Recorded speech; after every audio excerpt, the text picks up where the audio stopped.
हाँ जी, chapter 3 chemical kinetics class 12 पहला topic है रेट ऑफ रिएक्शन। तो मैंने इनको बताया कि व्हाट इज रेट। रेट का मतलब स्पीड ऑफ रिएक्शन। कोई रिएक्शन कितनी तेज तेज आगे जा रही है वो डिपेंड करेगा उसकी मोलैरिटी में कितना चेंज हो रहा है with respect to change in time. बाहर माइनस आता है क्योंकि रिएक्टेंट डिक्रीज होती है। तो रेट का ये फॉर्मूला होता है। रेट माने स्पीड। स्पीड का क्या formula? Change in concentration upon change in time. Delta यानी चेंज, सी माने कंसंट्रेशन और चेंज इन टाइम। ऐसा यूनिट ऑफ रेट आप यहीं से निकाल सकते हो। कंसंट्रेशन की यूनिट क्या होती है? मोल पर लीटर। टाइम का यूनिट क्या होता है? सेकंड। तो ऐसा यूनिट क्या बना? मोल पर लीटर पर सेकंड। ठीक है, लिखो मत, सुनो बाद में लिखना। बेटा एक तो ये होता है रेट ऑफ रिएक्शन, एक होता है उसे कहते हैं रेट एक्सप्रेशन। ये रेट एक्सप्रेशन क्या चीज है मैं आपको एक एग्जांपल देके बताता हूँ। मान लो ये रिएक्शन है, nitrogen plus hydrogen gives ammonia. इसको बैलेंस करें, यहाँ 3 लगेगा, यहाँ कितना लगेगा? 2। बैलेंस हो गया। अब आपसे बोले जी बताओ कितनी तेज नाइट्रोजन डिक्रीज हो रहा है। नाइट्रोजन हाइड्रोजन से मिक्स होगा तभी अमोनिया बनेगा। तो नाइट्रोजन और हाइड्रोजन डिक्रीज होंगे और अमोनिया इंक्रीज होगा। तो आपसे बोलेंगे rate of decrease of ammonia बताओ, तो आप रेट ऐसे लिखोगे। अच्छा, ये डेल्टा लिखें या डी लिखें एक ही बात होती है, तो ऐसे भी लिख सकते हो D by D T. D या डेल्टा एक ही बात है इस केस में। तो D by D T of nitrogen, तो ऐसे क्लोज ब्रैकेट लगाना, इसका मतलब इसकी कंसंट्रेशन की बात कर रहे हैं और बाहर माइनस लगा देना। तो ये कंसंट्रेशन नाइट्रोजन की टर्म्स में लिखेंगे तो D by D T of nitrogen लिखा जाएगा। अगर हाइड्रोजन की टर्म्स में लिखोगे तो कैसे लिखोगे? D by D T of hydrogen. अब ये 3 हाइड्रोजन का है ना मिला के रेट, तो एक हाइड्रोजन का क्या होगा? तो ये 3 बेटा नीचे चला जाएगा। ये तीनों हाइड्रोजन का रेट था, D by D T of hydrogen ये था। तो एक का निकालना है तो ये 3 नीचे ले जाना, मतलब इनका जो कोफिशिएंट है उसे 1 अपॉन में करके लिखते हैं। अगर हम रेट लिखते हैं in terms of ammonia, ammonia के टर्म्स में कैसे लिखोगे बताओ?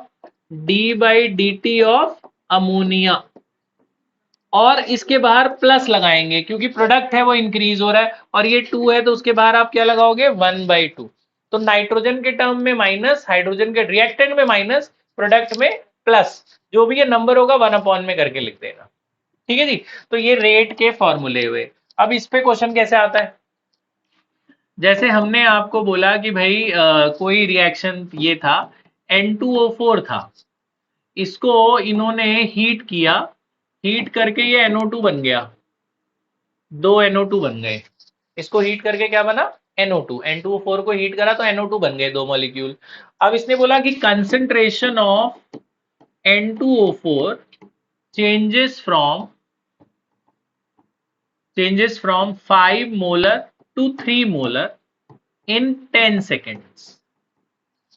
ठीक है, आपसे बोलेंगे find find rate of formation of NO2। Rate of formation NO2 का निकालो। तो कैसे निकालोगे? ध्यान से देखना। पहले तो आप रेट निकालोगे। आपको मोलैरिटी किसकी दे रखी है? N2O4 की दे रखी है, और आपसे पूछा है NO2 का रेट है। तो पहले आप N2O4 के लिए रेट निकालो। रेट का क्या formula? Change in concentration upon change in time. तो चेंज इन कंसंट्रेशन किसका? N2O4 का ना। चेंज इन कंसंट्रेशन इसी का दे रखा है ना, N2O4 का। तो चेंज इन का तो आप ऐसे भी ले सकते हो, change in concentration upon change in time, है ना। तो कंसंट्रेशन का चेंज कैसे निकलेगा? Final concentration minus initial concentration. Board की तरफ ध्यान लगा ले बेटा, दुनिया से थोड़ी देर दूर हो जा। दुनिया से दूर हो गए तभी पढ़ाई होगी, फोन से दूर। Change in concentration upon change in time. Concentration पहले कितना था? 5, बाद में कितना हो गया? 3। तो कंसंट्रेशन चेंज कैसे निकलेगा? Final minus initial. Final concentration minus initial concentration upon change in time. कितने सेकंड लगे? 10 सेकंड। तो 3 माइनस 5 कितना हुआ? -2। तो बाद में प्लस 2 ही हो जाएगा। 2/10 कितना हो गया? 0.2। तो रेट कितना आ गया जी? रेट आ गया 0.2 मोल पर लीटर पर सेकंड। ऐसा यूनिट मोल पर लीटर पर सेकंड। ये तो रेट आ गया ना, ये तो रेट आ गई। अब देखो, आप देखो रेट सबके लिए सेम है, रिएक्शन तो एक ही है ना। चाहे मैं नाइट्रोजन के लिए बात करूं, चाहे हाइड्रोजन के लिए, चाहे अमोनिया के लिए, रेट सबका सेम है और रिएक्शन तो एक ही चल रही है। जितनी तेज ये डिक्रीज होगा उतनी तेज वो उधर इंक्रीज होगा, एक मॉलिक्यूल की बात करें तो। अब हम बात करें कि भैया अब हमसे पूछा है कि NO2 का फॉर्मेशन बताओ। तो फॉर NO2 NO2 के लिए जाओगे तो NO2 के लिए लिखना है तो मैं कैसे लिखूंगा, d/dt ऑफ NO2, और उसके बाहर जो नंबर है उसे 1 लिखना पड़ेगा ना, d/dt of NO2 is half of this, है ना।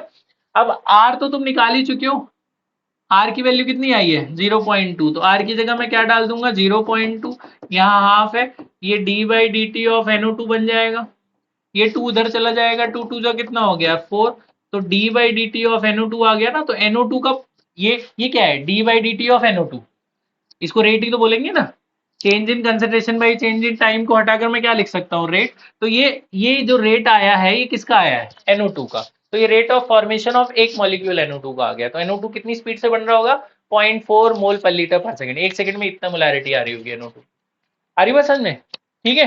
तो ये NO2 का रेट आ गया, हमसे NO2 का ही पूछा था ना रेट ऑफ फॉर्मेशन, तो आपने क्या किया, आपको N2O4 का दे रखा था मोलैरिटी का चेंज, तो आपने उसके हिसाब से रेट निकाल लिया, change in concentration upon change in time से रेट निकाल लिया।